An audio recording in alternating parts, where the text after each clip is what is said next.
वर्धा जिले में दिव्यांगों के लिए सरकार का विशेष अभियान चल रहा है। जिला guardian minister doctor Pankaj Bhoyar ने कहा कि सरकार दिव्यांगों के साथ मजबूती के साथ खड़ी है। सरकार के निर्देश के अनुसार लोकल सेल्फ गवर्नमेंट बॉडीज से मिलने वाले फंड का कम से कम 5% दिव्यांगों पर खर्च किया जाए। जिले में इस फंड को सही तरीके से खर्च करने के लिए योजना बनाई जा रही है और जिला स्तर पर दिव्यांगों के लिए अलग अलग वेलफेयर स्कीम शुरू की जाएगी। जिला परिषद के सिंधुताई सकपाल हॉल में आयोजित कार्यक्रम में सोशल वेलफेयर डिपार्टमेंट के जरिए जिला परिषद से इस फंड से दिव्यांगों को इलेक्ट्रिकल स्कूटी वितरित की गई। इस मौके पर डॉक्टर भोयर ने बताया कि यह पहल दिव्यांगों को नौकरी, रोजगार और आत्मनिर्भर बनाने में मदद करेगी। कार्यक्रम में CEO Parag Soman, additional CEO Suraj Gohad, CFO Manoj Pate, deputy CEO Amol Bhosale, जिला सोशल वेलफेयर अधिकारी मनुष्या कुरसुंगे, दिव्यांग वेलफेयर कमेटी के चेयरमैन संजय जाधव, गीमा टेक्सटाइल के शकील पठान और अन्य अधिकारी उपस्थित थे। डॉक्टर भोयर ने आगे कहा कि मुख्यमंत्री देवेंद्र फडणवीस ने दिव्यांग वेलफेयर के लिए एक अलग डिपार्टमेंट शुरू किया। इसके अलावा वर्धा में निरामय प्रोग्राम में 92 स्टूडेंट्स का किसान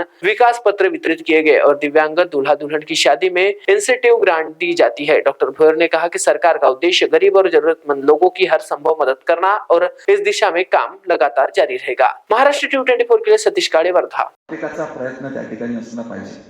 आज मला आनंद होतोय की आणि विशेष करून आज मी ज्या ठिकाणी आज मी प्रभारी म्हणून अमरावती महानगरपालिकेचा इन्चार्ज त्या ठिकाणी आहे, ते सोडून मी फक्त इतक्याकरिता आलो की आज आपल्या जिल्ह्याची बाल विज्ञान प्रदर्शनी याचं आयोजन या ठिकाणी झालं आहे। त्या कार्यक्रमाकरिता मी विशेष करून अमरावतीतून या ठिकाणी उपस्थित झालो, कारण माझ्या काही भावना या महाविद्यालयासोबत त्याच पद्धतीनं आपल्या ह्या शालेय शिक्षण विभागासोबत राज्याचा शालेय शिक्षण मंत्री म्हणून सध्या काम करतोय आणि ह्या विज्ञान क्षेत्रातल्या विद्यार्थ्यांना चांगल्या पद्धतीच्या योजना किंवा लाभांच्या वस्तू देण्याकरिता एक विशेष अशी मोहीम काही वर्षाआधी सरकारने त्या ठिकाणी सुरू केली आणि त्याची प्रत्यक्ष अंमलबजावणी आपल्या वर्धा जिल्ह्यामध्ये काटेकोरपणे झाली पाहिजे।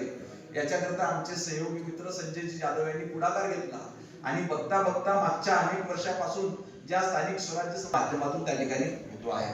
आज मला सांगताना आनंद होतोय की मागे आपण निरामय वर्धा अभियान जेव्हा घेतलं होतं त्यावेळेस 43 लक्षापर्यंत तरतूद त्या ठिकाणी केलं आणि जिल्ह्यातल्या दिव्यांग विद्यार्थ्यांच्या 5वी ते 10वी वर्गामध्ये आहेत त्यांना त्यांच्या भविष्यात